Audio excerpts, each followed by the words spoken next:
Alright! Isang maganda at papagpalang araw sa ating lahat mga kababayan, Luzon, Visayas at Mindanao. At sa mga sulok tayo ng ating mundo, sana ay nasa mabuti tayo, nakalagayan at walang sakit-sakit ang lahat. Ito po si Ivan mga kababayan at welcome back dito sa ating YouTube channel. Okay, so mga kababayan ko, as usual, before tayo mag-start, i-welcome muna natin ang ating mga bagong viewers, mga subscribers at mga followers dito sa ating channel. Thank you so much na nagustuhan ninyo ang ating channel. At syempre, pasalamatan natin ang ating mga viewers na nag-like, also nag-shares ng ating mga vlogs at pasalamatan din natin ang ating mga viewers na hindi nag-skip ng ating mga commercials. At syempre, pasalamatan natin ang ating mga viewers na nagpa-member ng ating channel membership. Thank you so much! At syempre, i-shoutout natin ating mga pinalangga ng mga legends, ang mga senior citizens. Hello po, kumusta ang lahat? And also, i-greet natin ng happy birthday si Ma'am Sara Pasqua. That is greetings come from your tita Noeming. At syempre, i-greet natin ng happy birthday ang lahat ng mga viewers na nag-birthday ngayong araw. Happy birthday! At syempre mga kababayan ko, hindi natin kakalimutan, i-acknowledge natin ang ating top 5 commenters, ang ating mga viewers na may maraming na i-comment dyan sa baba sa ating comment section doon sa ating last vlog. At andyan sa ating listahan, ang nanguna po si Ma'am Shane Sibal. Meron siyang 72 na mga comments. Nandyan din si Maria Milasiplon, meron siyang 29 na mga comments. Tess Faraon, meron siyang 26 na mga comments. Nandyan din si Jonathan Camasosa, meron siyang 26 na mga comments. And Philma Cabato, meron siyang 23 lahat ng mga comments. Okay, so thank you so much. Okay, so mga kababayan ko, well, I am very sure na nakita nyo na yung nangyari kahapon sa impeachment trial kay Sara doon sa Kamara. Diba kahapon ho, yung tinitingnan nila yung 6 na grounds sa impeachment complaint kay Sara, tiningnan nila kung meron bang sufficient in substance. So, pag-usapan din natin mga kababayan, syempre, yung lakad ni President PBBM and also kung ano yung kanyang ginawa na hakbang para dito sa crisis sa Middle East. Na kung saan, kung ano ba ang kanyang gagawin para matulungan natin mga kababayang OFW na naipit doon sa Middle East at kung ano kanyang plano. Kasi nga diba, ang dami hong napakalat ng fake news mga kababayan, itong mga DDSO. Yes, ang daming napakalat ng pictures ng mga piki, mga videos, ginamit nila yung gera sa Middle East. Meron pa nga mga kababayan na napakalat din ang DDS na daw yung missile from Iran makakaabot daw sa Pilipinas mga kababayan. Kasi diba ang target ng Iran yung establishmento ng US, yung EDCA sites or kung meron bang establishmento sa lugar na yan basta under ng US mga kababayan. Yun ang target ng Iran. So sabi kaagad ng mga DDS na yung missiles from Iran makaabot daw dito sa Pilipinas, which is yan ay fake news. According ho sa mga foreign expert mga kababayan na hindi makakaabot yung missile ng Iran sa Pilipinas. So ginawa yan ng mga DDS para tatakutin tayo, para takutin yung mga Pilipino nandito sa Pilipinas. And I've heard mga kababayan na merong gagawing hakbang yung taga-US doon sa mga fake news peddlers na napakalat na mga fake news. So yan, aasahan natin yan.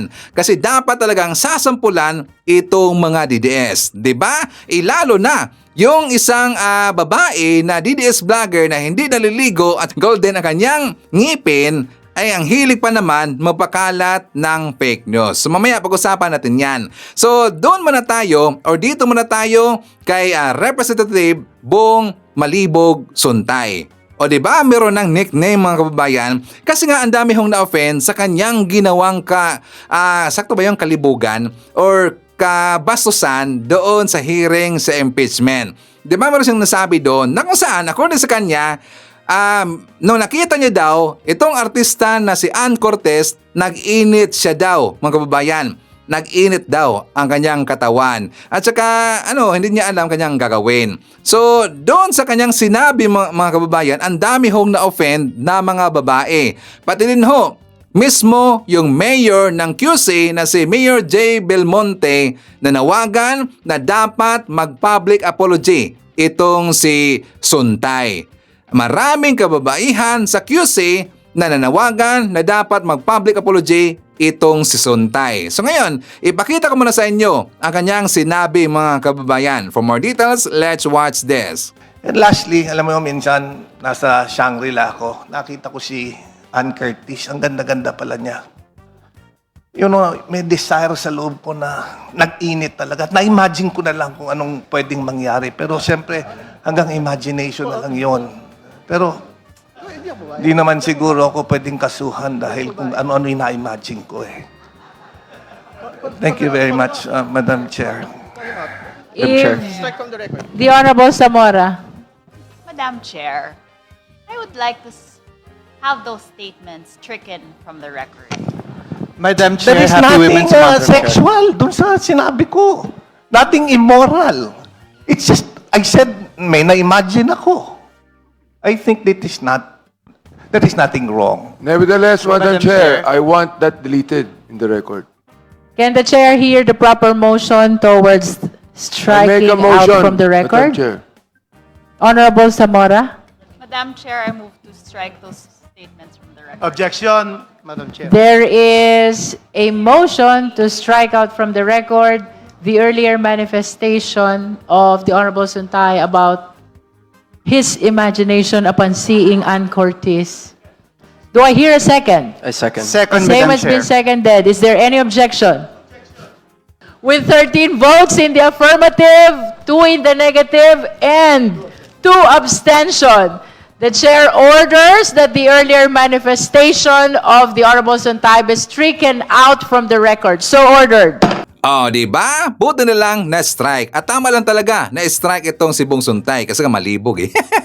Di ba? Lahat naman ng tao mayroong libog. Pero dapat ilagay ho sa lugar, mga kababayan. Pero itong si Bong Suntay, hindi talaga niya nailagay eh. Tas mismo pa sa hearing. At ang dami hong nakakita, nakapanood sa kanyang ginawa. Ang dami hong na-offend, mga kababayan, di ba? So, dapat lang, sana merong mag-file ng e-text complaint dito kay Bong Suntay. Dapat yan, sampulan, mga kababayan.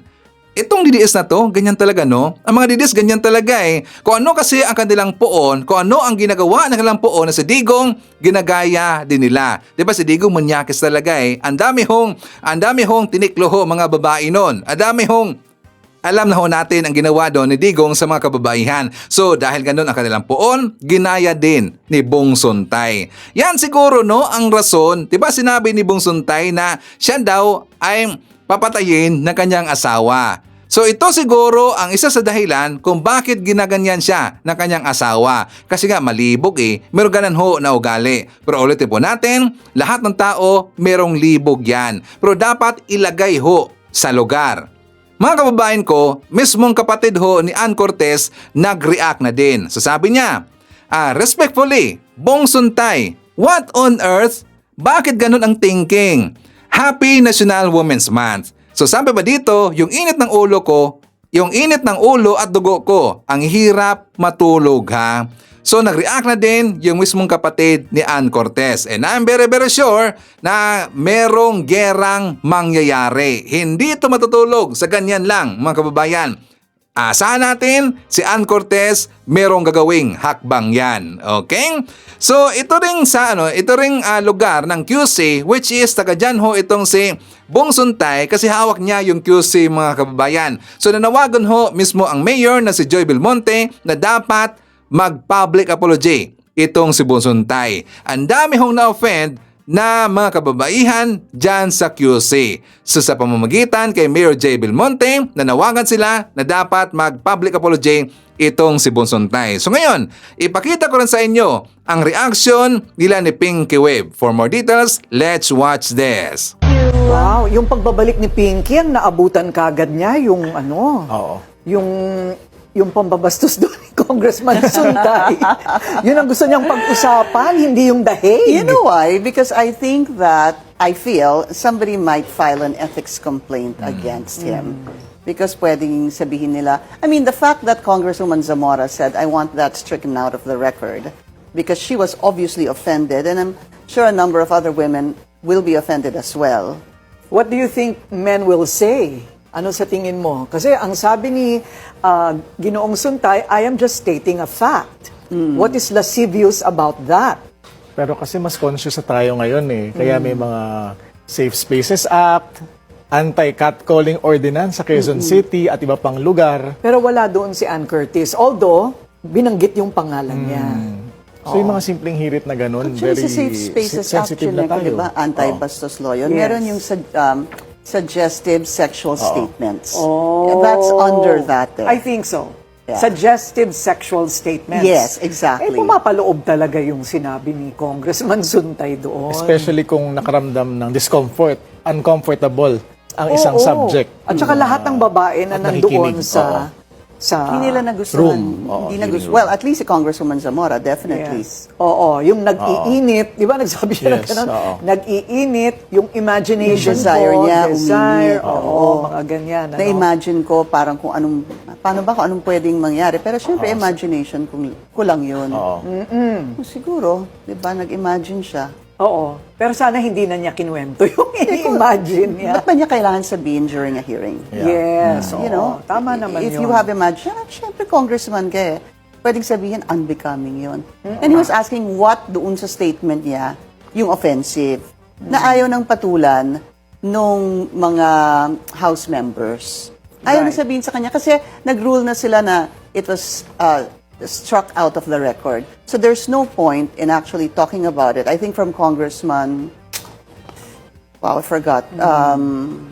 Another congressman, a male congressman, was saying, tapos na eh, we decided on that, na-strike out na yan sa record, wala nang ano. There's no point in talking about it. Meaning, well, I guess the basis could be his lack of remorse. Could diba? be, yeah. Could be the basis to file a complaint. Otherwise, wala na nga kung walang magko-complain. Di ba pag ethics complaint, anyone can file that? Anyone. Yes. Yeah. Whether a House member or a private citizen. I guess I wouldn't be surprised if somebody files a complaint against, an ethics complaint against him. Posible yun. Welcome back! Thank you! You made it alive! Oo, na-imagine ko naman na makakabalik din ako dito. Buti na lang hindi ka na stranded. Muntik na siyang ma-stranded Oo. because Dubai Airport closed. Yes, I was Amsterdam, Dubai, Manila. And then obviously nagsara yung airspace sa Middle Eastern countries. So, nagmadali ako. Oo. Naghanap kaagad ako ng bagong ticket. Good thinking. Tapos nakakuha naman ako. You mean, if you had been delayed a little, baka naipit ka na? Oh, sigurado. Wow. Kasi ubusan na ng tickets eh. Oo. I mean, your routes would be Asia, definitely. Or pwede rin may isa pa, parang Paris, Taiwan, Manila. Pero usually, it's Singapore, China, yung ganyan. Oo nga. Oh. Pero sayang din, bakasyon grande sana si Pinky. Pati Strait of Hormuz, sarado na. Oo nga. Sabi na ni Will pwede Explain. Oo nga. Ano nga ba yung I will explain? Thank you kay Pinky dahil Siya ang copyright sa kanya. Siya ang nag-isip Oo. nung I will explain. Oo, kung may mga issue kayong gustong intindihin, gaya ng nangyari sa Kongreso kanina. Okay, so dyan na lang yan. Pag-uusapan din natin mamaya, yun ang pag-usapan nila ni Pinky Wave, mga kababayan. Kasi tungkol sa kanyang travel experience, di ba sabi nila, nagaling daw itong si Pinky Wave dun sa The Hague. So, supposed to be, ang kanyang flight details is from Amsterdam, Dubai to Manila. So nang dahil nag-close yung airspace sa Middle East, so buti na lang nakakuha siya ng ibang flight details bago siya nakauwi dito sa Pilipinas. So mamaya pag-uusapan natin yan kasi babalikan muna natin itong si Representative Bong Malibog Suntay. Itong si Bong Suntay, mga kababayan, nung nakita niya itong si Ann Curtis, ibabalik ko lang, nag-edit daw ang kanyang katawan. So how about, mas lalo na kapag meron siyang makasama niya talaga na artista, mga kababayan. Baka hindi lang init ang kanyang maramdaman sa kanyang katawan. Baka meron na siyang gagawing hindi maganda, mga kababayan. Nagets ba natin? Sabi niya, nakita niya lang daw si Ann Curtis. Ang ganda daw. Biglang nag-init ang kanyang katawan. Paano pa kaya pag nakasama niya mismo? As in nakasama niya yung malapitan, mga kababayan. Nagets niyo ba ibig sabihin? Baka meron na siyang gagawing hindi maganda. 'Di ba? Kung bakit ko nasabi yan? Kasi nga si Shaiban, I was once a DJ for 8 years, mga kababayan. Yes, totoo yan. At saka dito ho ako sumasama sa isa sa mga kilalang kilala talaga na sound system dito sa Leyte. Class A ho na sound system. Ibig sabihin, kapag Class A, siya yung laging kinukuha na sound system kapag merong konsyerto, merong event sa mga eskwelahan, malalaking eskwelahan, o ano man yan. Siya yung laging kinukuha, mga kababayan. At ako ho, yung resident DJ sa kanila. Lalo na kapag konsyerto. Kasi nga ako lagi yung hinahire nila mga kababayan kapag merong concert kasi ako yung nagtitimpla din ng sound. So naging sound engineer bigla si Sir Ivan. Aside pa sa ikaw ay DJ, sound engineer din si Sir Ivan. So lagi kong nakasama yung mga artista na mag-concert or meron silang event, ganon, nakasama ko yan. Bakit? Kasi nga, meron hong rehearsal yan. Ibig sabihin, before na kami mag-practice, before kami sa rehearsal, nakakausap po sila. Nakasama ko kumain, merong chika-chikahan, as in one-on-one, as in harapan kami nakausap, ganon ho. At marami kong nakasamang artista. Pero hindi naman ganyan ang thinking ni Sir Ivan na umiinit ang aking katawan. Totoo yan, mga DDS. Hindi ganyan si Sir Ivan. Totoo lang. Honest.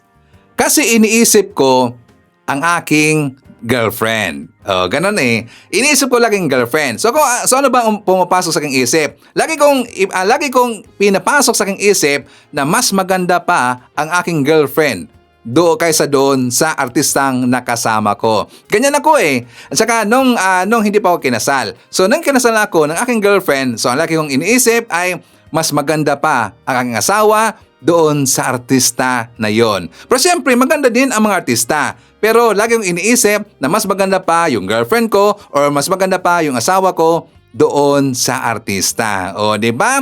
Kaya hindi ako nag-iisip na mga ganun ho, katulad sa iniisip ni Bong Suntay sa mga artista. Di ba? Gunggong talaga eh. So, siya nga pala, meron ding, last year yata yun, summer last year, meron kong nabasa, mga 6 na yata, na meron pong nakarecognize sa akin na sumasama ako sa sound system. At ako yung naging DJ doon sa kanilang festa. Pero hindi ako nag-reply mga kababayan kasi baka malaman nila kung taga saan ako eh. Di ba? Hindi ako nag-reply. Pero meron pong nagtanong kasi familiar daw nila ang face ni Sir Ivan. Pati daw yung boses ni Sir Ivan. Familiar sa kanila. So sila nagtanong, sabi nila, Sir Ivan, sumasama ka ba sa mga sound system or DJ ka ba? Pero hindi ako nag-reply. Kapag mag-reply ako, baka malaman nilang taga saan si Sir Ivan. O, di ba? So anyways, forward tayo.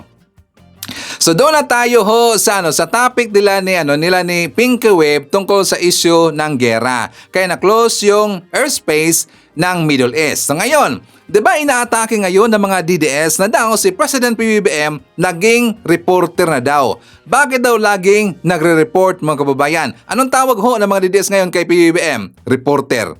'Di ba? Gunggong talaga eh. Yan kasi yung mga utak no galunggong. Kasi kapag hindi nila nakikita si President PBBM, hinahanap nila. Kapag hindi nila nakikita si President PBBM nagsasalita, anong sabi nila? Tamad daw, hindi nagtatrabaho, natulog lang. Diba? Natulog lang mga kababayan.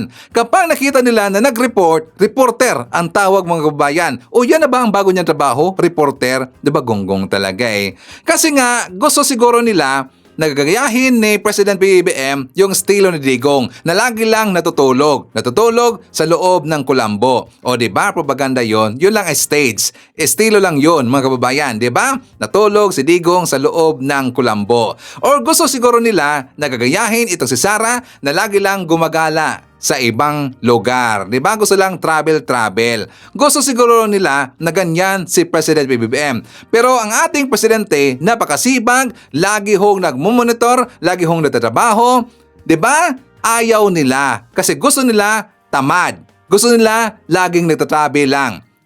Katulad dito sa ginawa ni Sara Duterte. So ngayon, ipakita natin dito kung ano yung hakbang na ginawa ni President PBBM. For more details, let's watch this. Tiniyak ni Pangulong Ferdinand R. Marcos Jr. na naghahanap sila ng paraan para maiuwi ng bansa ang mga Pilipino sa Middle East na humiling ng repatriation. Pinaghahandaan na rin ng pamahalaan ang epekto ng tensyon sa gitnang silangan sa ekonomiya ng bansa lalo na kung tataas ang presyo ng langis. those who want to be repatriated, we will find ways to get you out safely. Yan ang tiniyak ni Pangulong Ferdinand R. Marcos Jr. sa mga Pilipinong nais nang umuwi ng bansa sa harap ng tumitinding giyera sa gitnang silangan. Higit 1,400 Pinoy sa Israel, Abu Dhabi, Jordan, Bahrain, Dubai at Iran ang humiling ng repatriation. Sapat ang resources o kakayanan ng gobyerno na mag-deploy ng mga eroplano at sasakyan para mailikas ang mga Pinoy.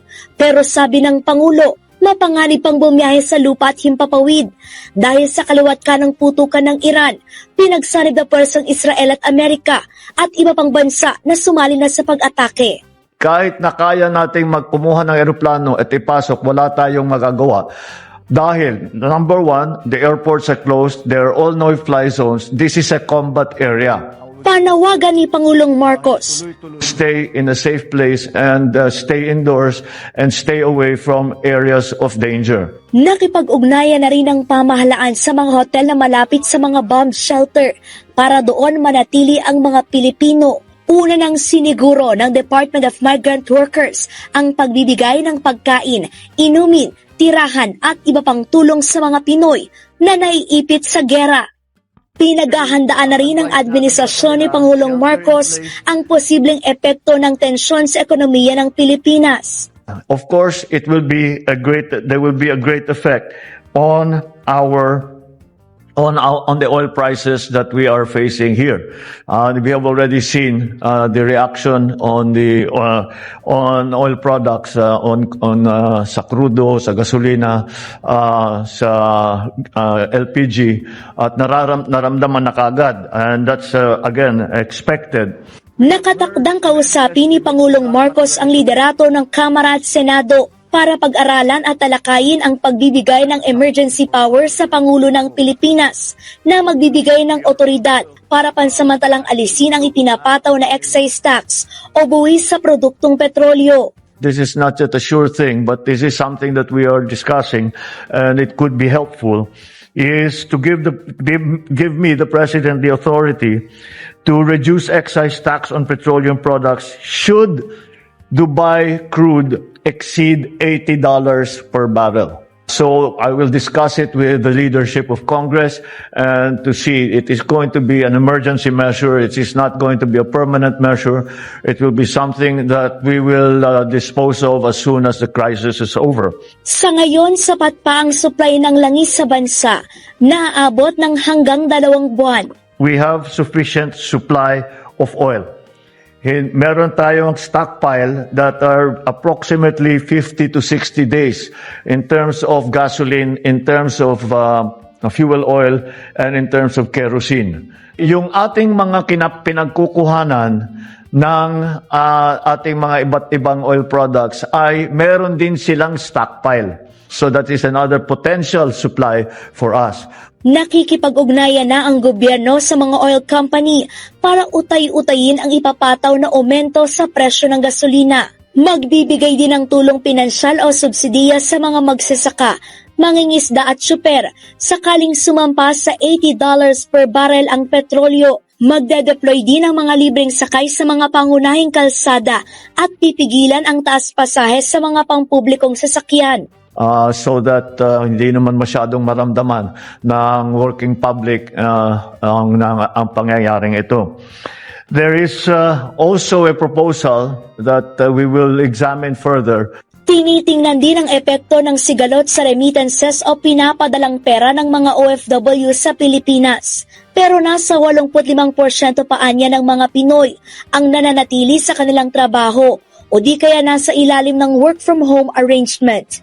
Suportado ng ilang senador ang mungkahi ni Pangulong Ferdinand R. Marcos Jr. na i-adjust muna ang excise tax para sa langis na sa posibleng pagtaas ng presyo nito dulot ng tensyon sa Middle East. Handang pag-aralan ng Senado ang pagbibigay kay Pangulong Ferdinand R. Marcos Jr. ng emergency powers para i-adjust ang excise tax sakaling umakyat sa $80 per barrel ang presyo ng langis dulot ng sigalot sa Middle East.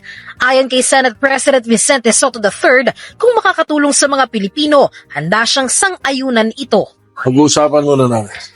Pag-uusapan namin kung paano. Siyempre ako, on a personal opinion, basta't makakatulong at makakaangat sa problema natin, sa magiging maaring problema natin dito sa nangyayari sa Middle East, siyempre payag ako.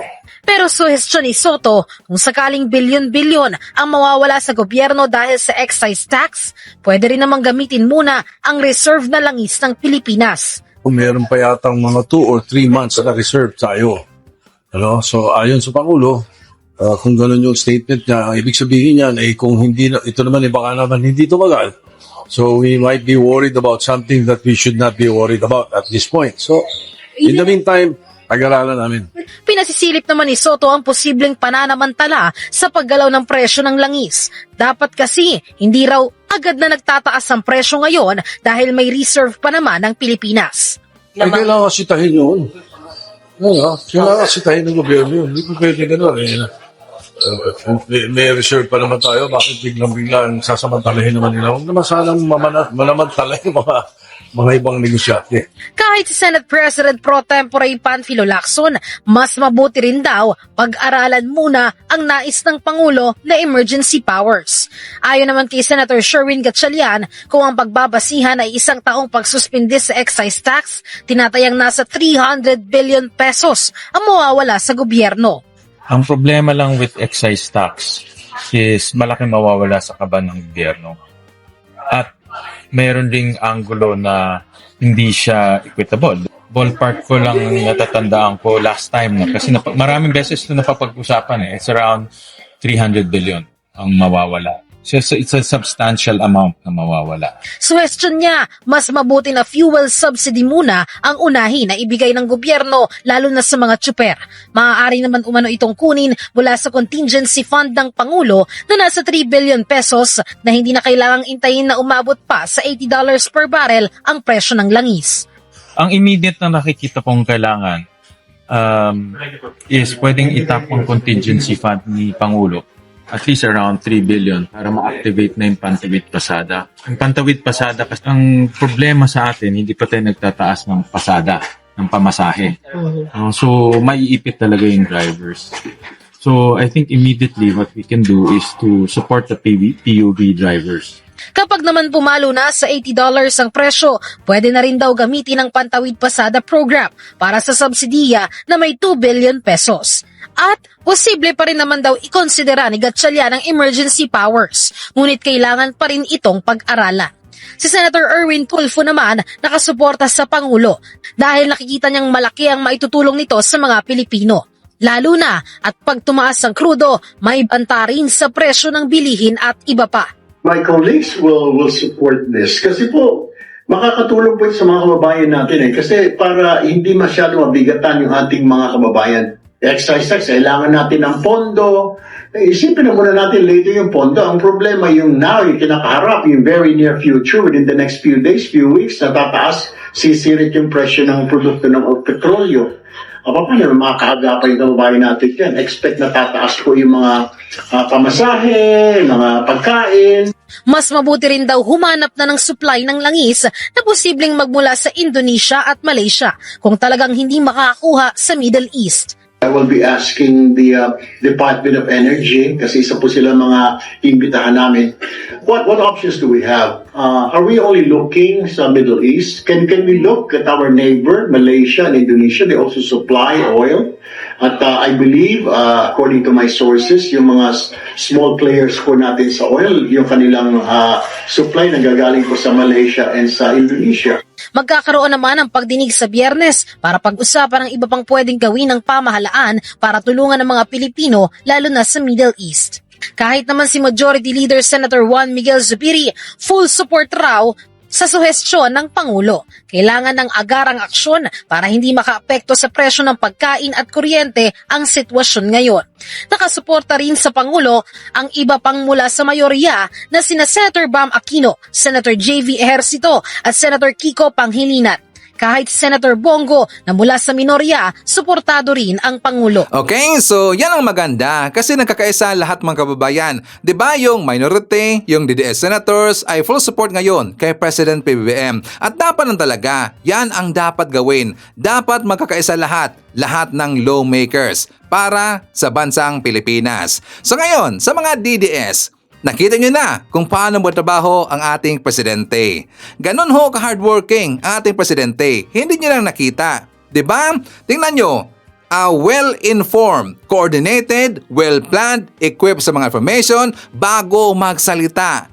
Kaya ba yan ni Sara Duterte? Kasi si PBBM, tingnan nyo kapag siya ang mag-speech mga kababayan, walang binabasa. Ang kanyang hawak, yun ay report. 'Di ba? Hindi yun script, report yun. So inire-report niya sa taong bayan ang kanyang plano. Pero si Sara Duterte, kapag merong press con, kapag merong interview, hindi pwedeng walang script. 'Di ba? Napakalayo talaga Napakalayo na Sara dito kay President PBBM. Kaya lagi ko sinasabi dito na hindi talaga bagay maging presidente itong si Sara Duterte. Kasi nga ubob mga kababayan, 'di ba? Ang kanyang talent, ang kanyang skills kung paano manira ng tao, kung paano magmura, kung paano mantigi ng tao. Ganun lang ang kalidad ni Sara Duterte. Napakalayo niya kay PBBM, di ba? So nga mga kababayan, before tayo magpatuloy, siyempre i-shoutout muna natin ang ating mga kababayan na nandyan nanguna na nag-comment. Hi to Trexie Velia. Nandyan din si Annie Bautista, Consuelo Corpos. Hi to Kelly Capono from Tagaytay City, Cavite. Nandyan din si Sheila Alba, Mabel Kinjo Sira Force or Serisa Force. Nandyan din si Erica Mapagmahal, Moneth Borromeo, Belma Micabalo. Hi to Mamu Becca Channel from South Dakota. Nandyan din si Olivia Lupiga Lake from UK. Hi to Katita Darl from New York City. Nandyan din si Arlene Ases, Carmen Cadarao from Germany. Hi to Laces or Laces Notion. Nandyan din si Alexis Tanalion, Maria Mindesiplon, Ninita Omale, Melinda Sarmiento from Hong Kong, and hi to Sir Jaime Garcia from Nottingham, UK. Okay, mga kababayan ko, alam nyo natawa ako doon sa post ng mga DDS. Napansin ba natin? Kasi nga ginawa nilang hero si Sara. At saka napakabait daw ni Sara Duterte mga kababayan. At saka umaksyon daw kaagad. Ano bang ginawa niya, Sir Ivan? Nag-post ho ng statement kahapon ito si Sara. The usual pa rin ho kapag merong sakuna. Diba lagi niya sinasabi? For example ngayon, doon sa gera sa Middle East, ang sabi niya doon na dapat daw mag-ingat tayo, mag-pray tayo palagi, at saka tumawag tayo sa mga ehensya ng gobyerno. At marami pang iba. Yung ganun ho na usual na sinasabi lagi ni Sara kapag merong sakuna, hero daw si Sara, mga kababayan, at saka umaksyon daw kaagad. Ganun pala, umaksyon kaagad. Ganyan lang ho na statement, umaksyon kaagad. At saka itong ginawa ni PBBM, hindi ba siya umaksyon? Diba gonggong talaga Ganyan kasi ho yung mindset ng mga DDS no, mga tanga talaga at bobo Ang ginagawa ni President PBBM, wala sa kanila. Hindi nila nakikita. At kapag ito naman si Sara ay merong statement na ganyan, aba hero, napakabait daw, umaksyon kaagad. Diba gonggong talaga So ngayon, mga DDS, ipakita ko rin sa inyo ang trinabaho ni President PBBM. Aside pa ho doon, sa kanyang ginawang hakbang dito sa gera sa Middle East, aside pa ho doon, meron din siyang ibang trinabaho. For more details, let's watch this. Mainit na sinalubong sa Malacanang ang Pangulo ng South Korea sa kanyang unang state visit sa Pilipinas. Dayan, dumating na sa bansa si South Korean President Lee Jae-myung para sa kanyang pinakaunang state visit dito sa Pilipinas. Init na sinalubong ni Pangulong Marcos at First Lady Liza Arneta Marcos ang Pangulo ng Korea at First Lady Kim Hae-kyung sa palasyo ngayong araw. Binigyan siya ng arrival honors bilang simbolo ng opisyal na pagtanggap at pagbibigay pugay ng Pilipinas kay President Lee. Sinundan ito ng paglagda sa guestbook ng Malacanang, patunay sa ginanap na state visit. First time ni Lee sa Pilipinas at unang pagdalaw matapos maging epektibo ang Free Trade Agreement sa pagitan ng Pilipinas at Republic of South Korea noong December 31, 2024. Kasabay rin ito dayan ng ika-77 anibersaryo ng diplomatikong relasyon ng dalawang bansa na nagsimula pa noong 1949. Nagsagawa ng bilateral meeting ang dalawang leader kasama ang mga kabinete ng Department of Trade and Industry, DepDev, DILG, Education Department at Agriculture Department. Present din sina National Security Advisor Secretary Anyo at Presidential Communications Secretary Dave Gomez. Pagpapatatag ng kooperasyon sa depensa, maritime cooperation at pagpapaunlad sa ekonomiya ang sentro ng pag-uusap. Nagpalitan din ng pananaw sa mga panrehiyon at pandaigdigang issue at pinaigting pa ang ugnayan ng Pilipinas at South Korea. Dayan mahalaga ito lalo't noong 2023 umabot sa higit kumulang $8.88 billion ang iniluwas na produkto ng South Korea sa Pilipinas. Nasa $3.48 billion naman ang dinala ng Pilipinas sa South Korea. Kabilang sa mga pangunahing export ng Pilipinas ang integrated circuits at iba pang produkto. Bagong araw na ito, Dayan, nagsagawa na rin ng bilateral meeting ang dalawang pangulo sa sidelines ng APEC Summit sa Gyeongju noong October 2025. Nag-usap din sa telepono noong August 14, 2025 na layo yung palalimin pa ang strategic partnership ng Pilipinas at South Korea.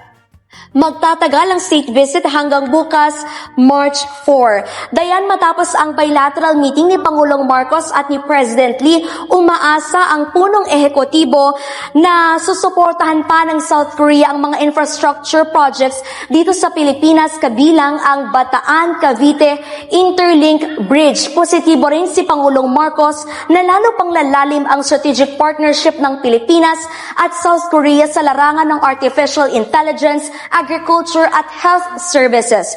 Marami sa mga kababayan natin ang nakatipid matapos makabili ng benteng bigas. Meron na program ng pamahalaan sa Barangay 74A Matina Crossing sa Davao City.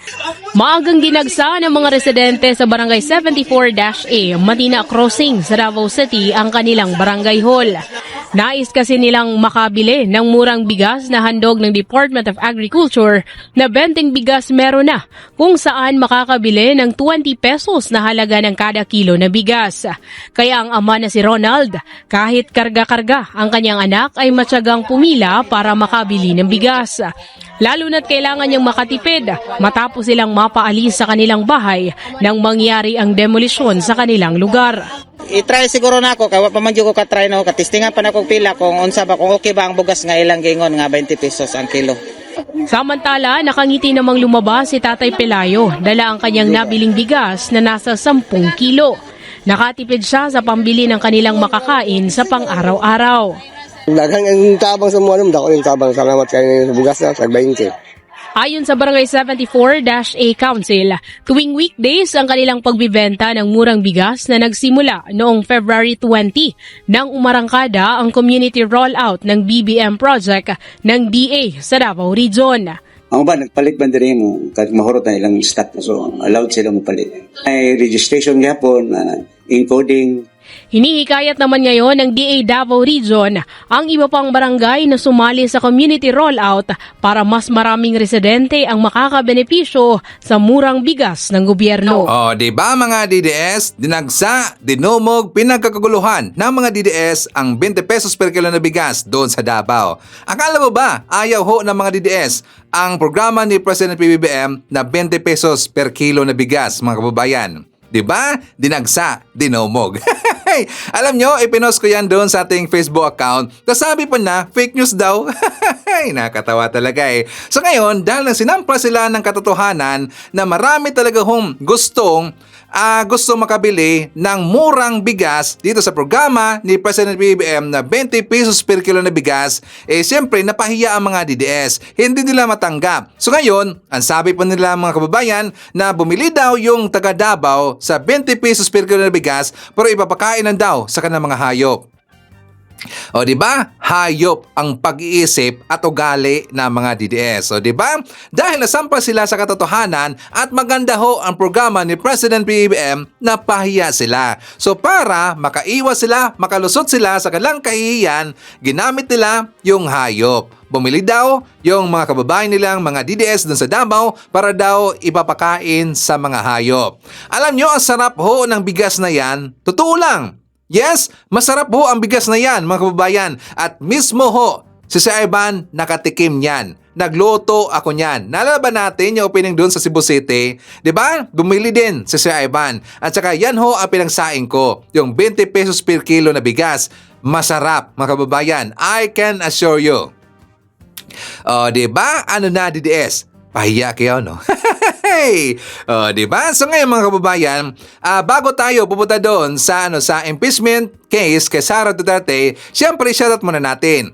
Nandyan din si Axel Sainen from Riyadh. Hi to Abby Smith from Arizona. Kasama din natin si Shirley Risman from Ohio, USA. Hi to Phil Macabato, Tony De Los Rios from Toronto, Canada. Hi to Apolonio Nocido, Joel Coleco. Nandyan din si Ashin, Evelyn Garcia, Christina M. Hi to Remedios Naparan, Alexis Tanalion. Hi to Pipito Antonio Pagontalan. Nandyan din si Aman Bote, Zenaida Bautista from New Jersey.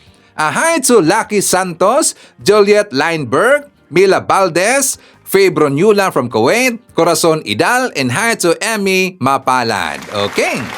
Mga kababayan ko, dito na tayo sa impeachment trial kay Sara Duterte. But before that, ipapakita ko muna sa inyo ang vlog ni Jam Magno kung ano ang kanyang masasabi kay Sara Duterte. For more details, let's watch this. The main question that you asked was that sino ka ba para daw i-question si Sara Duterte? Botante be. Botante niya ako. Iniyakan ko siya, di ba? Binuwis ko rin ang buhay ko para suportahan siya. So may right ako na tanungin kung paano niya ginamit ang power na binigay natin lahat sa kanya. Nakita ko na sinayang niya ang suporta ko. I'm not allowed to say anything? Right natin yan, be. This is a democratic country. We are still the Philippines and not China. And of course, I will demand.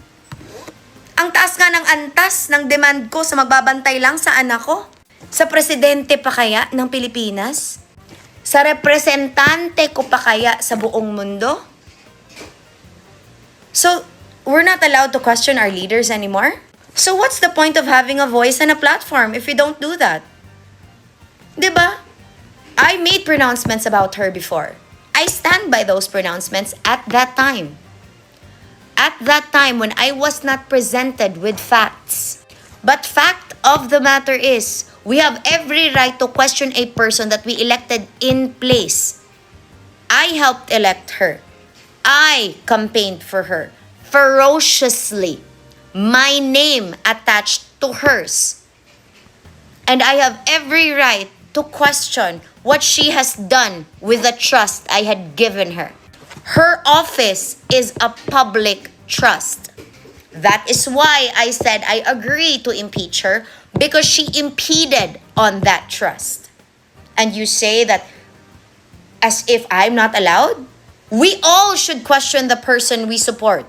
Even I questioned PRRD before. I just don't make videos about it because I can ask him myself, which I did when I met him. There were things that I did not agree with, but because I was capable of telling him myself when we met. The thing is, when you cannot question the person you are supporting, that's not how it should be. That's not a democracy. In a democracy, the people decide. The people should be the bosses, not the politician.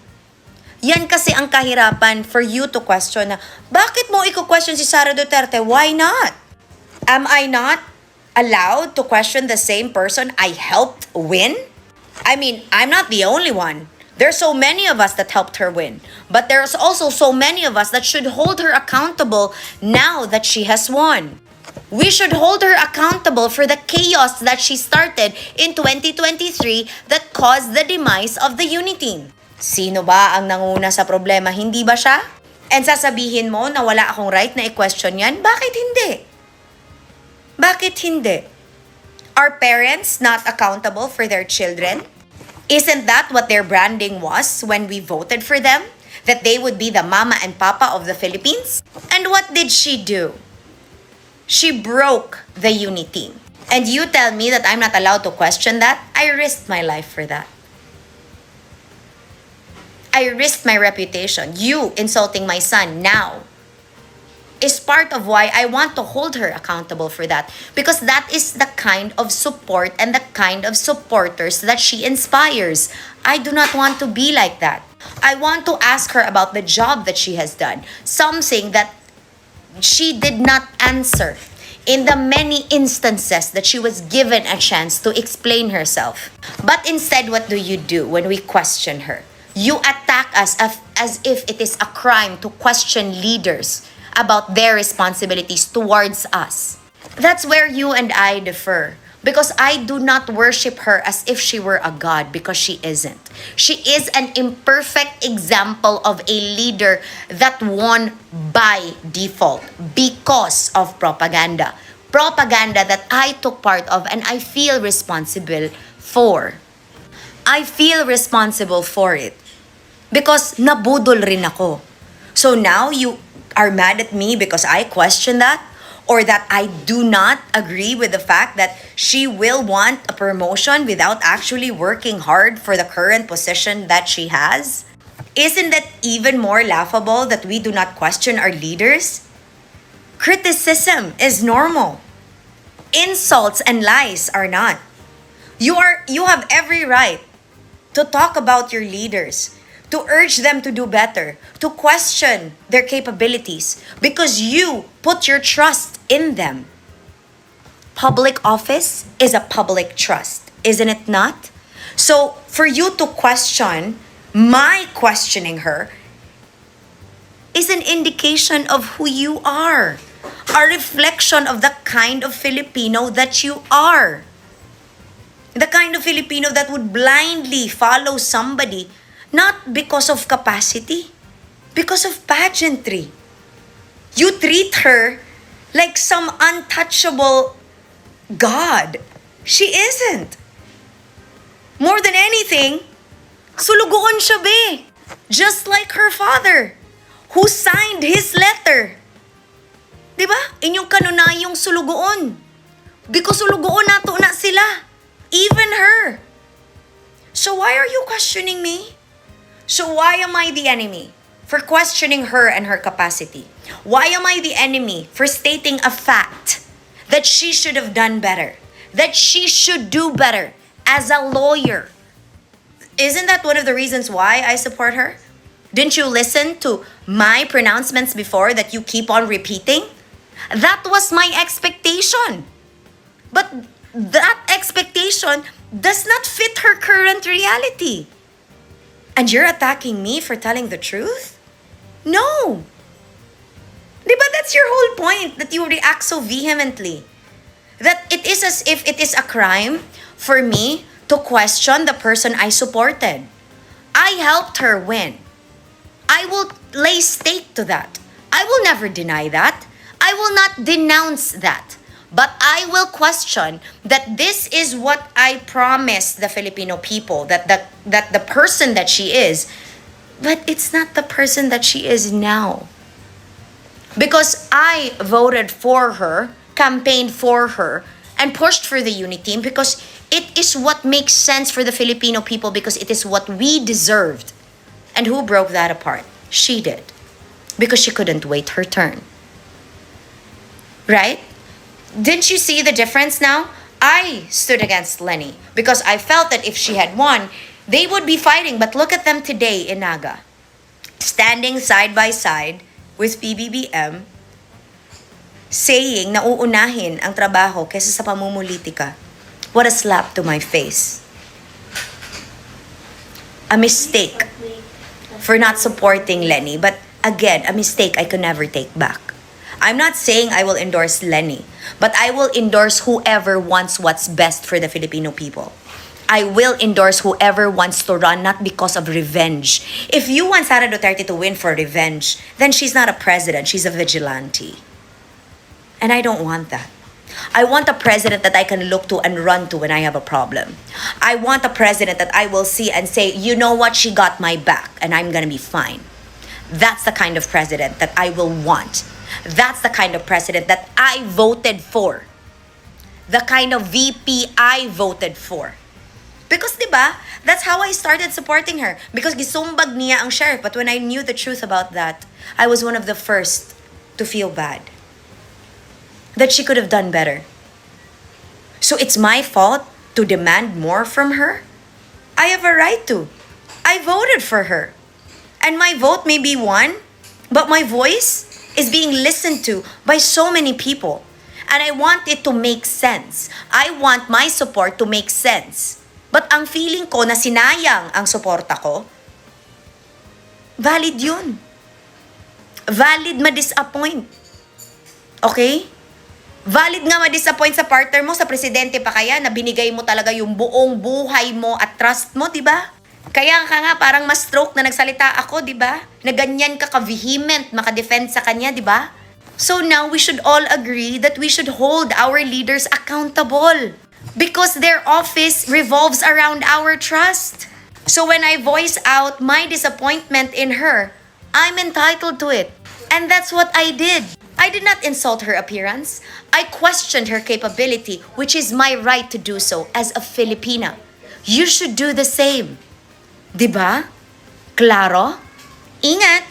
Okay, so dito na tayo sa impeachment trial kay Sara Duterte. So ngayon, ipapakita ko sa inyo mga kababayan kung paano nilampaso itong nag-aabogado, nag-lawyering kay Sara Duterte na itong si Representative Bong Malibog Suntay. For more details, let's watch this. Well, once again, while the complaint has a narration of movement of funds, again, it is anchored on hearsay. As stated, sinabi, nanggaling daw kay VP Sara. Pero hindi si VP Sara yung nagbigay nung envelope. Pangalawa, the allegations that money were used to manipulate procurement, disbursement, and liquidation process to benefit VP Sara are based on mere conjectures. Bribery is a transactional crime. It involves a public official performing an official act in exchange for a gift or favor. It can be direct or indirect bribery.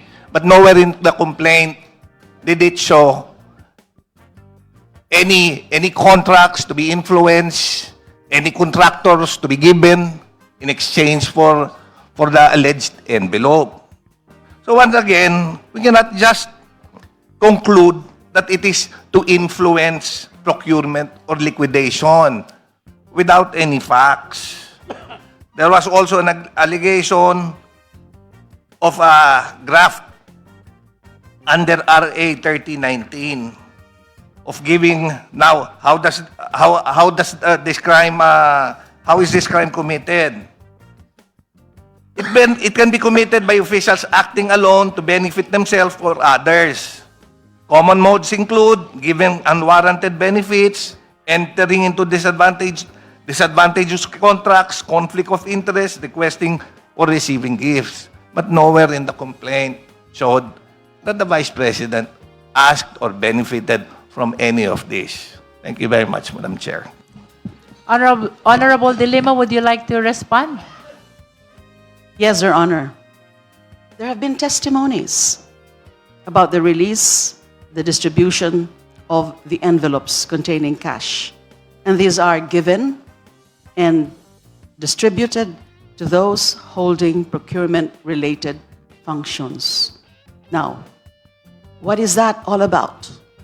That is about influencing the decisions of these officials. And that is certainly bribery. That is certainly corruption. Aside from the TSNs, nandyan yung mga video ng mga officers na yon na sinasabi nga na tumanggap sila ng mga envelopes. So there's a matter of proof, but that has been clearly alleged, clearly and sufficiently alleged. Kasi yung sinasabi ng mga video, galing ito sa testimony nila, yung mga admissions ng mga officers na yon ng DepEd. Admissions receiving payola. It can be considered as payola. Admission of Reyna Catalan that he received payments. Ganon din yung admission ni Resty Osias receiving payola payments. Admission of SDO Gina Acosta on the encashment of check for CF. Admission of SDO Edward Fajardo, also on the disbursement Fajarda, or the, Madam Chair. of the admission, the receipt of check for confidential funds. So ano pa ho ba ang hahanapin natin na mismo doon sa mga taong nakatanggap at yun ang posisyon nila, they are key people doon sa mga disbursements ay sa mga pag-procure nung supposed materials, whatever it is, the needs of the Department of Education. Ano po ba yon? Tama ho ba yon na nagbibigay ng pera sa mga subordinates na hindi naman yon yung mga sweldo nila, hindi naman yon benefits nila, hindi naman bonus yon. That is illegal. Thank you. Before we proceed, the endorser made mention about videos. Can you please expound what videos you are referring to? Those are supposedly the ones taken during the appearance of these officials. And whose before the videos are committee. this? From the The videos of the inquiry conducted by the good government. Yes. And did yes. you include that in your exhibits or attachments of the impeachment complaint? Not yet, Madam Chair.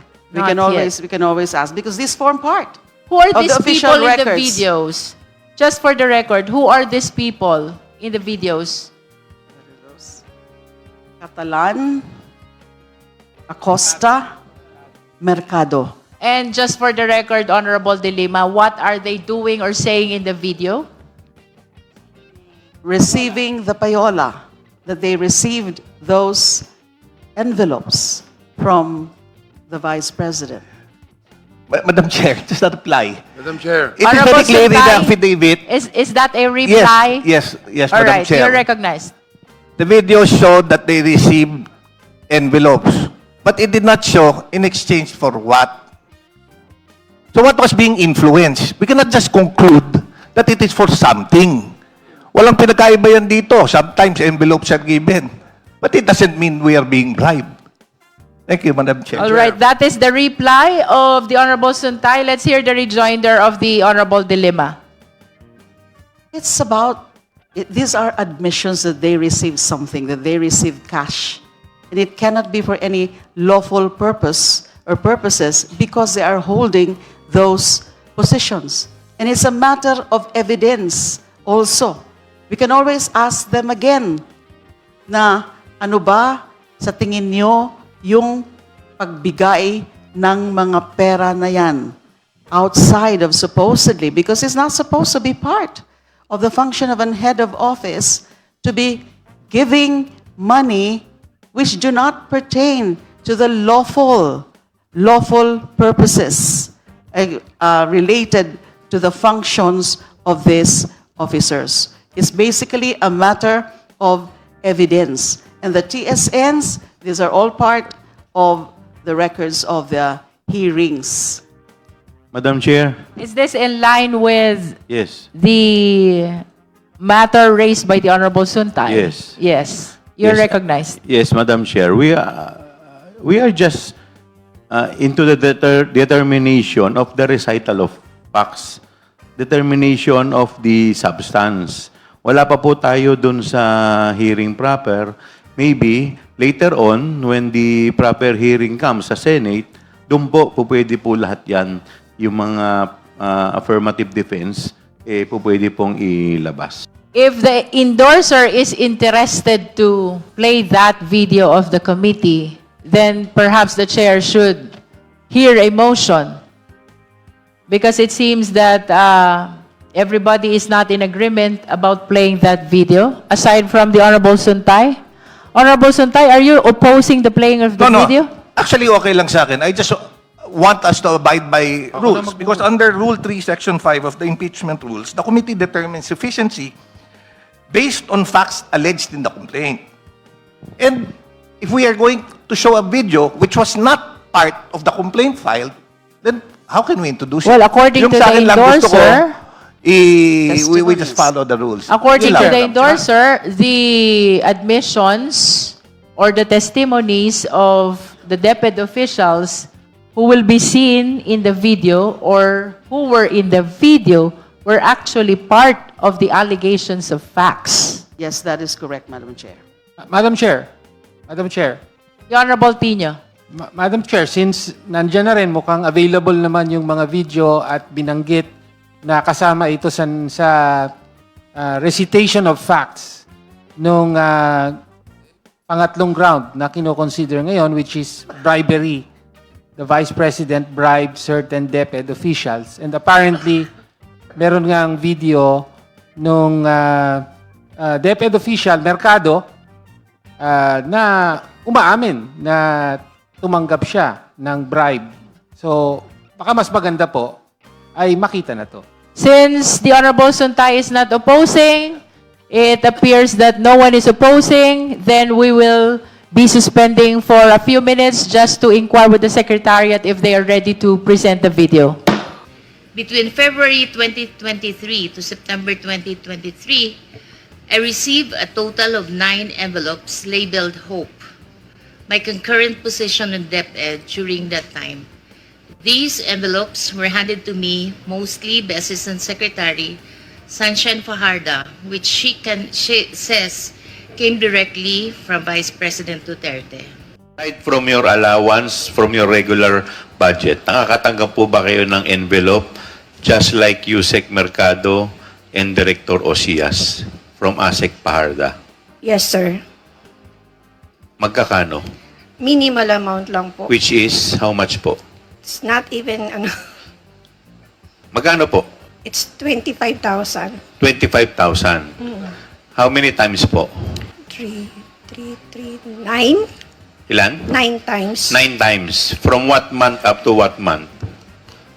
Let me guess, from February to September? I think so, sir. So, nung September po, tumigil na. Yes, Your Honor. Just like Yusek Mercado. Tama po ba? Yes, Your Honor. Tanong lang po, would you also receive envelopes from Ms. Shine Fajarda? Parang ikinuwento ni Yusek Mercado, envelope containing cash. All right. Your Honor, Mr. Chair, no, I must be candid about this. I must say I did, but I didn't know because I was new in the department. I thought it was a practice of the department. I thought, the very first time I encountered that matter, sir, was sometime in April of 2023. I didn't know I was summoned to the office of ASEC Shine, and then I was given an envelope, and it was later on I found out that there was money in it, but it was not because I was a back member or whatever yet, because I was not at that time. At that last hearing, sabi ni Yusek Mercado, kung natatandaan ko, 9 envelopes yung natanggap niya amounting to 50,000 each. Sa inyo pong pagkakaalala, hanggang kailan kayo nakatanggap na envelope? Ilan? It started April.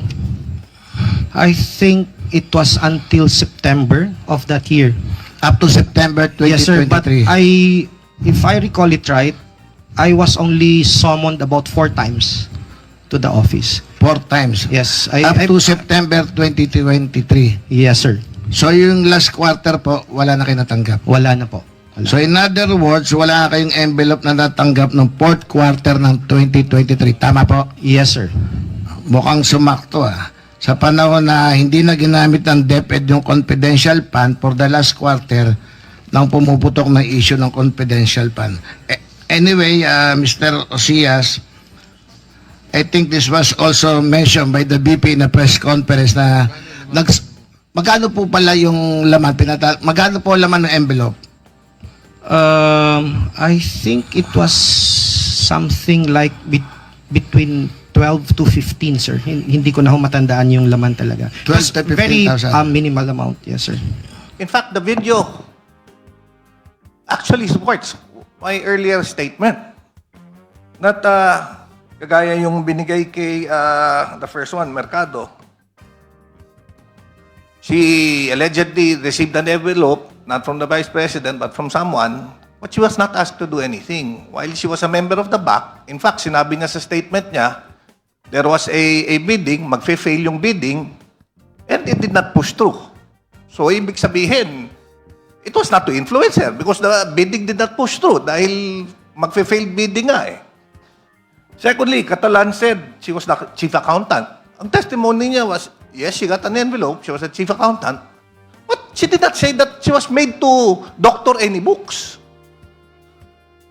Now, Usayas, yung statement niya, he was not even a member of the BAC at the time. Yun yung statement niya eh. If we could play it again. Then it must mean that if there was indeed money being given, or envelopes being given, it was given randomly to people, not in exchange for anything. Because the video was very clear. Thank you, Madam Chair. The Honorable Chua. Thank you, Madam Chair. Madam Chair, if I remember it correctly, during the question and answer portion between this humble representation and Mercado, I even asked Yusek Mercado, saan po binibigay yung envelope? Yung po ay binibigay po sa mismong opisina ng secretary. Madam Chair, wala But na sa video yan. I'm not yet finished. Let me finish first. Now, having said that, Madam Chair, ito naman po ay determination lamang tayo ng recital ng facts of the offense charge. Yung pong defense na sinasabi po ni Honorable Bong Sontay, pwede po yung ilabas pagdating po sa mismong hearing proper sa Senado. But in the meantime, we are at the point of determining the substance. Now, Madam Chair, insofar as the manifestation of Honorable Sontay a while ago, that this video are not included in the complaint. However, under our rules, Section 6, Rule 3, it provides that once we determine that there is sufficient in form and substance, we will request the respondent to submit their answer. Tama po ba? And then after 3 days, may reply. At po pwede po sa mga to mag-attach ng mga documentary evidence, additional evidence. In fact, even affidavit and counter affidavit. The Secretariat is directed to play the video. Sa security ko, kasi may kinausap na ako na tao. Sinabi ko sa kanya, kapag pinatay ako, patayin mo si BBM, si Lisa Araneta, at si Martin Romales. No joke. No joke. Nagbilin na ako, ma'am. Pag namatay ako, sabi ko, huwag ka tumigil hanggang hindi mo mapatay sila. And then he said yes. Huwag ka mag-alala, ma'am, sa security ko. Kasi may kinausap na ako na tao. Sinabi ko sa kanya. So may we request the Honorable Endorser to confirm if that is the same video that she is referring to. Yes, Madam Chair. All right, so that is for the record. We showed the video for the guidance of the justice members in the determination of sufficiency in substance. Madam Chair. Honorable Suntay. Madam Chair, the complaint alleges that the respondent declared that she had arranged for a person to kill the President, the First Lady, and the Speaker if she herself were killed. The complaint alleges a public statement, but it does not allege the existence of an actual agreement to kill. There is not even an overt act in furtherance of such agreement. Any act constituting conspiracy or any act constituting conspiracy or attempted murder. Kasi yung alleged gunman, hindi man lang natin na-present. Now, let's go to the doctrine of free speech. Which guarantees free speech and free press do not permit a state to forbid or prescribe the advocacy of the use of force or of law violation except where such advocacy is directed to inciting or producing imminent lawless action and is likely to incite or produce such action. Advocacy of violence or law-breaking is protected unless it is directed at inciting or producing imminent lawless action and is likely to produce such action. That was stated in Salonga versus Cruz Paño, 134 SCRA 438. Now, kung makikita rin natin dun sa statement ni, dun sa video, and I'm glad that it was flashed on screen, which, kasi, in fact, dapat nga hindi, because it would be premature. As I mentioned, the video is not part of the complaint, but okay lang na ipakita natin dyan because it brings back yung ano natin, yung pag-aalala sa mga yan. The VP said that she hired someone to kill. If she herself was killed, lo and behold, they are both alive. So ibig sabihin, walang overt action which was done. You know, sometimes when I go home late, my wife always threatens to kill me.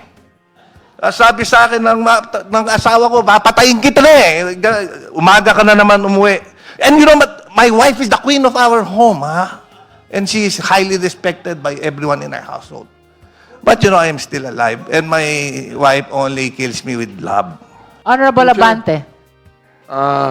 With due respect to Congressman Suntay, I do not know if he is lawyering with for the Vice President, because I would even think that he is right now defending her. Pero ito you have seen the video. Whether it be that he is joking, that's between her, diba? Thing is this, that amounts to a credible threat against the President, the First Lady, and the Speaker. That is not political noise, just like what he's saying about his wife. What he's saying about his wife is only political noise. No, but my wife But that is not political noise, Madam Chair. That is a red flag for national stability and constitutional order. Why? The Vice President is not a private citizen. The wife of Congressman Suntay is a private citizen, but not the Vice President. The office of the Vice President carries access, influence, and security resources. That is why the standard for public trust is higher, not lower, Madam Chair. Thank you very much. Okay, so kasama din natin, nandyan si Nets Gracious, Josephine Lee Agarbao, nandyan din si Camilo Lacbiluan, Hope Igar, Jubita Gibson, nandyan din si Meg Stokes Black or Tita May Dunes, hi to Percy Villarosa, hi to Marie Osta from Toronto, Canada, Rodmark Asuncion from Alfonso, Cavite, nandyan din si Elizabeth Habihan, Lisa Dihilo Baloyot, nandyan din si Leonardo Manansala, Rovina Nabal, Ramon Garnasi, Felipe Glor, Elizabeth Bacolcol, and hi to Michael Aluwag. Okay, so mga kababayan ko, yan natin manakalap na mga balita ngayong araw. Kung nakaabot ka po sa portion na to, sana nakapag-like na ho tayo. Libre po mag-share, libre din na mag-subscribe. Again, maraming salamat sa mga viewers na hindi nag-skip ng ating mga commercials. Thank you so much. At before natin tatapusin ang ating programa ngayong araw, sana sabayan nyo si Sir Ivan para sa ating live messaging prayer. Aming mapagmahal na Diyos, sa araw nito, buong kababaang loob naming itinataas sa iyo si Pangulong Ferdinand Bongbong Marcos Jr. Naway patuloy mo siyang gabayan sa bawat desisyon at akbang na kanyang ginagawa para sa aming bansa. Bigyan mo siya ng karunungan na higit sa sariling pangunawa, lakas sa gitna ng mga pagsubok at tapang upang panindigan ang tama at makabubuti para sa sambayanan. Iligtas mo siya sa anumang panganib, pisikal man o espiritual. Balutin mo siya ng iyong banal na proteksyon laban sa anumang masamang balak o banta. Patatagin mo ang kanyang puso at isipan upang manatili siyang nakatuon sa kapayapaan, pagkakaisa at kaunlaran ng Pilipinas. Idinadalangin ko ito sa pangalan natin Panginoong Jesucristo. Amen. So maraming salamat mga kababayan, and I hope to see you again on my next video.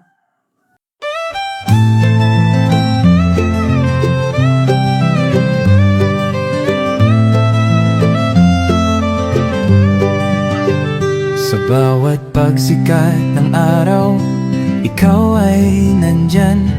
Tinig mong matatag, sa amin ay gabay. Pag-asa ng bayan, pangakong totoo. BBM, isa kang totoong tao. Sa mahirap at api, ika'y sumusuporta. Tapat mong paglilingkod, lahat kami nakakita sa iyong pamumuno. Bayan ay umaangat, bagong Pilipinas, pangarap ay tapat. Ikaw ang aming BBM, Pangulong matapat. Sa puso ng masa, inaangat ating watawat. Sa hirap at ginhawa, ika'y kasama. Pilipinas ay papangon, dahil ikaw ang pag-asa. Mula Luzon, Visayas, hanggang Mindanao, boses mo'y umaabot. Dala ay pag-ahon, magtulungan, magkaisa. Sabi mo sa lahat, para sa bayan, ikaw ang aming alamat. Ang pangarap mong bansa, taas noo masagana. Manggagawa't magsasaka, binigyang halaga.